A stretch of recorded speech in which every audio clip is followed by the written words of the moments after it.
ನಾನಿವತ್ತು ಹೊರಟಿದ್ದೀನಿ ಕಾಮಧೇನು ಕ್ಷೇತ್ರ. ಸೊ ಇಲ್ಲಿ ನೋಡ್ತಿದ್ರೆ ಗೊತ್ತಾಗುತ್ತೆ ನಿಮಗೆ, ಕರೆಕ್ಟಾಗಿ 29 ಮಿನಿಟ್ಸ್ ಅದು ತೋರಿಸ್ತಿದೆ. ಇದು ಆ್ಯಕ್ಚುಲಿ ಟೆಸ್ಟ್ ಫುಟೇಜು ಟ್ರೈ ಮಾಡ್ತಾ ಇದ್ದೀನಿ ಯಾವ ಥರ ಬರುತ್ತೆ ಅಂತ. ಇವಾಗ ಹೊಸ್ದಾಗಿ ಜೇಮೌಂಟ್ ತೊಗೊಂಡು ಆ ಜೇಮೌಂಟ್ ಹಾಕ್ಬಿಟ್ಟು ಚೆಕ್ ಮಾಡ್ತಾ ಇದ್ದೀನಿ.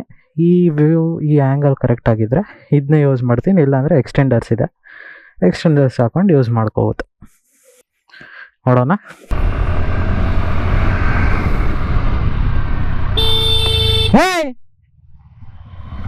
ನಿಮ್ಮ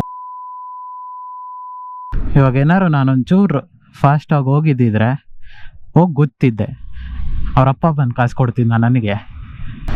ಇನ್ನು ಕೆಲವು ಜನ ಇರ್ತಾರೆ, ನಾವು ಕರೆಕ್ಟಾಗಿ ಓಡಿಸ್ಬಿಟ್ಟು ಆಕ್ಸಿಡೆಂಟ್ ಆದಮೇಲೆ ಅವ್ರಿಗೊಂಚೂರು ಹೇಳಿದ್ರೆ ನೀನೇ ನೋಡ್ಕೊಂಡು ಓಡಿಸ್ಬೇಕಿತ್ತು, ನೀನೇ ಕರೆಕ್ಟಾಗಿ ಓಡಿಸಿಲ್ಲ ಅಂತಾರೆ.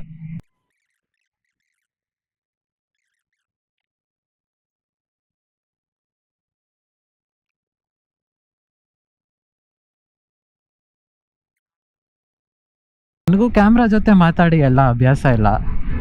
ರಿಯಲ್ ಲೈಫಿಗೂ ಕ್ಯಾಮ್ರಾ ಮುಂದೆ ಮಾತಾಡೋಕ್ಕೂ ಸ್ವಲ್ಪ ಡಿಫ್ರೆನ್ಸ್ ಇದ್ದೇ ಇರುತ್ತೆ. Till I get use to it. ಈ ಮಾಗಡಿ ರೋಡಲ್ಲಿ ಒಂದು ಸೊನಾಟ ಶೋರೂಮ್ ಇದೆಯಂತೆ. ಅದ್ರ ಹತ್ರ ನಿಲ್ಲಿಸ್ಬಿಟ್ಟು ನನ್ನ ಗಾಡಿನೋ ಅಥವಾ ನನ್ನ ಫ್ರೆಂಡ್ ಗಾಡಿನೋ ನಾವು ಅಲ್ಲಿಂದ ಒಂದೇ ಗಾಡೀಲಿ ಹೋಗಿ ಬರ್ತೀವಿ. ಎಲ್ಗುರುನೋ ಕಾಲೇ ಪಿಕ್ ಮಾಡ್ತಿಲ್ಲ. ಬನ್ನಿ ಒಂಚೂರು ಮುಂದೆ ಹೋಗಿ ಹಾಕೊಳ್ಳೋಣ. ಈ ಹೆಲ್ಮೆಟ್ಗೆ ಕ್ಯಾಮ್ರಾ ಹಾಕ್ಕೊಂಡು ಓಡಾಡಿಸಿದ್ರೆ ಜನ ಒಳ್ಳೆ ನಾವೇನೋ ಏಲಿಯನ್ನು ಲುಕ್ಗಳು ಕೊಟ್ಕೊಂಡು ಹೋಗ್ತಾರೆ. ಅವನೆಲ್ಲೋ ಮುಂದೆ ಹೋಗ್ಬಿಟ್ಟವನಂತೆ, ಅದಕ್ಕೆ ಹುಡ್ಕೊಂಡು ಹೋಗ್ತಾ ಇದ್ದೀನಿ. ನೈಸ್ ರೋಡ್ ಹತ್ರ ಬಂದೆ.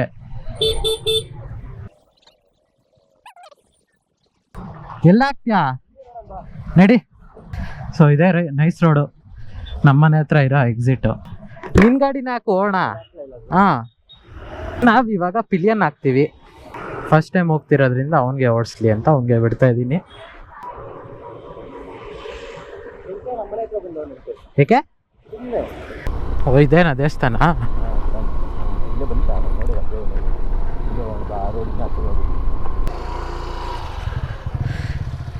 ಇದೇ ದೇವಸ್ಥಾನ ಬಂದಾಯ್ತು. ಟ್ರಾಫಿಕ್ಕೇ ಇಲ್ಲ ಬ್ರೋ. ಇವನ್ ಕಾರ್ ನೋಡು ಚೆನ್ನಾಗಿದೆ. ದೇವಸ್ಥಾನ ಆ್ಯಕ್ಚುಲಿ ತುಂಬ ಪೀಸ್ಫುಲ್ ಆಗಿತ್ತು. ಅದ್ರ ಪಕ್ಕನೇ ಒಂದು ಸಾಯಿಬಾಬಾ ದೇವಸ್ಥಾನಕ್ಕೂ ಹೋಗಿದ್ವಿ. ಊಟ ಮುಗಿಸಿ ಇವಾಗ ಮನೆಗೆ ಹೋಗ್ತಾ ಇದ್ದೀವಿ. ಕ್ಯಾಮ್ರಾ ಆ್ಯಂಗಲ್ಲು ನನಗೆ ಇನ್ನೂ ಕರೆಕ್ಟಾಗಿ ಗೊತ್ತಿಲ್ಲ ಯಾವ ಥರ ಇದೆ ಅಂತ. ಏನಕ್ಕಂದರೆ ನಾನು ಉಲ್ಟಾ ಮೌಂಟ್ ಮಾಡಿರೋದು ಕ್ಯಾಮ್ರಾನ. ಇಲ್ಲಿ ನಿಮಗೆ ಕಾಣ್ತಿದ್ರೆ ಗೊತ್ತಾಗುತ್ತೆ. ಅಥವಾ ಏನಾದ್ರು ಸಜೆಷನ್ಸ್ ಇದ್ದರೆ ಕಮೆಂಟ್ ಬಾಕ್ಸಲ್ಲಿ ಅಥವಾ ಯಾವಾಗ ಬೇಕಾದರೂ ನನಗೆ DM ಮಾಡಿ ಹೇಳಿ, ಇಂತಿಂಥ ಚೇಂಜ್ ಮಾಡು ಅಥವಾ ಇಂತಿಂಥ ಚೆನ್ನಾಗಿದೆ ಅಂತ. ಮಾತಾಡ್ತಾ ವಿಡಿಯೋ ಎಂಡ್ ಮಾಡೋದೇ ಮರ್ತೋಗಿದ್ದೀನಿ. ನೆಕ್ಸ್ಟ್ ಅಪ್ಲೋಡ್ ಬಂದು ನಂದಿ ಉಪಚಾರ ride. Until then see you, bye.